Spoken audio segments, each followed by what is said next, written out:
Friends, welcome back to Srikriti channel. ఈ సాయంత్రం సమయంలో వేడివేడిగా టీతోనో లేదా వర్షం పడే సమయంలో ఇలా వేడివేడి మిర్చి బజ్జీ వేసుకొని తింటే చాలా బాగుంటుంది కదండి. నాకైతే చాలా ఇష్టం. ఒకసారి ప్రాసెస్లోకి వెళ్ళిపోదాం. ముందుగా ఒక గిన్నెలో 3 కప్పుల శనగపిండి, 2 స్పూన్ల బియ్యపిండి, తగినంత ఉప్పు, కొద్దిగా కారం, కొద్దిగా పసుపు, కొద్దిగా ఓమ వేసుకొని మంచిగా ఉండలు లేకుండా కలిపేసుకుందాం. ఇలా ఉండలు లేకుండా కలిపేసుకున్న తర్వాత ఇందులోనే కొద్దిగా వంట సోడా వేసి మంచిగా కలిపేసుకుందాం. ఇంకా నీళ్లు పోసుకుంటూ మన బజ్జీ పిండిని ప్రిపేర్ చేసుకుందాం. ఈ పిండి అనేది మరీ జారుడుగా ఉండకూడదు, అలా అని మరీ గట్టిగా ఉండకూడదు. ఈ విధంగా ఉండాలి. ఫింగర్ డిప్ చేస్తే ఈ విధంగా మన ఫింగర్కి అంటుకోవాలి. ఇప్పుడు మిర్చి తీసుకొని మధ్యలోకి ఈ విధంగా చీల్చి లోపలి విత్తనాలన్నీ తీసేసి ఇందులో సాల్ట్ ఓమ మిశ్రమాన్ని మొత్తం మిర్చి అన్నిటికీ పెట్టేస్తున్నాను.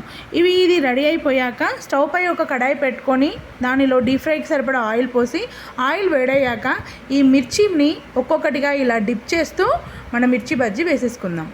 ఈ విధంగా మనకు ఎన్ని కావాలంటే అన్నీ అందులో వేసేసుకొని మంటను లో ఫ్లేమ్లో పెట్టి ఒక 5 minutes వరకు ఫ్రై చేసేసుకుందాం.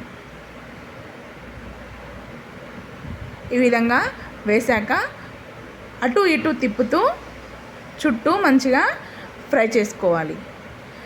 ఇది కొంచెం వేగడానికి, ఫ్రై కావడానికి ఒక 5 minutes అలా టైం పడుతుంది. ఇలా చక్కగా గోల్డెన్ కలర్లోకి వచ్చే వరకు మనం మిర్చిని ఫ్రై చేసుకుందాం. ఇంతకీ ఇలా వేడివేడి మిర్చి బజ్జీ ఎంతమందికి తినడం ఇష్టమో కింద కామెంట్ బాక్స్లో కామెంట్ చేయండి. దాదాపు మన మిర్చి రెడీ అయిపోయాయి. చూసారా, చక్కగా ఫ్రై అయిపోయాయి. ఇప్పుడు ఇందులో నేను స్టఫింగ్ కోసం సన్నగా కట్ చేసిన ఆనియన్, క్యారెట్, కొత్తిమీర తీసేసుకొని ఇలా కలిపేసుకున్నాను. ఇందులో కొద్దిగా సాల్ట్, కారం వేసి మొత్తంగా మిక్స్ చేసేసుకున్నాను. ఇలా మిక్స్ చేసిన ఈ మిశ్రమాన్ని మనం ముందుగా రెడీ చేసుకున్న మిర్చి బజ్జీలోకి ఇలా మధ్యలోకి చీల్చి ఈ స్టఫింగ్ని అందులో పెట్టేస్తున్నాను.